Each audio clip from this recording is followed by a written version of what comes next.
Prince Mamun, অনামিকা ঐশী আর লাইলা, কি সুন্দর story রে ভাই। যদি আপনারা না শুনে থাকেন তাহলে অবশ্যই আমাকে জানাবেন, আমি এই কমেন্ট বক্সে কিন্তু আপনাদের সেই স্টোরির লিঙ্কটা দিয়ে দেব। কি একটা কাহিনী ঘটালো প্রিন্স মামুন, অনামিকা ঐশী আর লাইলা। আসল কথা হচ্ছে, এদের কি কাহিনী কখনো শেষ হবে না না? এরা এগুলো কি ইচ্ছা করে করে নাকি আল্লাহ ভালো জানে। তো মিডিয়ার সামনে এইসব ফালতু জিনিস আসলে দেখার পরে নিজেকে অনেক খারাপ লাগছে। তো অনামিকা ঐশীর থেকে কিন্তু এই বিষয়টা কখনো আশা করছিলাম না।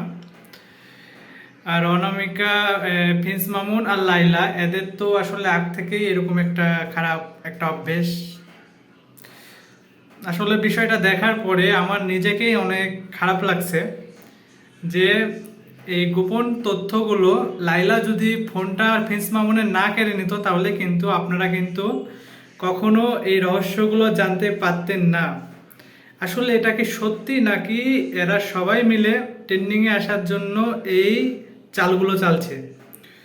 তো এটা কিন্তু আপনারা হয়তো ভালোভাবে দেখছেন যে কাহিনীটা কি ঘটছে। অনামিকা ঐশীর সাথে যে ঘটনাটা ঘটাইছে প্রিন্স মামুন, সেটা গোপন ছিল। লাইলা কিন্তু ফোনটা না নিয়ে কিন্তু না দেখতে পেলে কিন্তু বিষয়টা সারা জীবন কিন্তু গোপন থাকতো।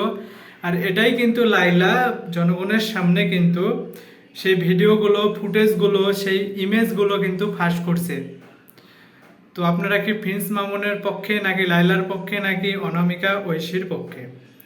তো বিষয়টা আসলে খুবই খারাপ লাগলো আমার কাছে দেখে, সেজন্য আমি ভিডিওটা বানালাম। যদি ভিডিওতে কোনো ভুল হয়ে থাকে তাহলে অবশ্যই আমাকে জানাবেন। আর যারা এই বিষয়টি এখনও জানেন না আমাকে কমেন্ট করে যাবেন, আমি আপনাদেরকে সে বিষয়ে যথেষ্ট পরিমাণে কমেন্টে রিপ্লাই দেওয়ার চেষ্টা করব। সবাই ভালো থাকবেন, সুস্থ থাকবেন।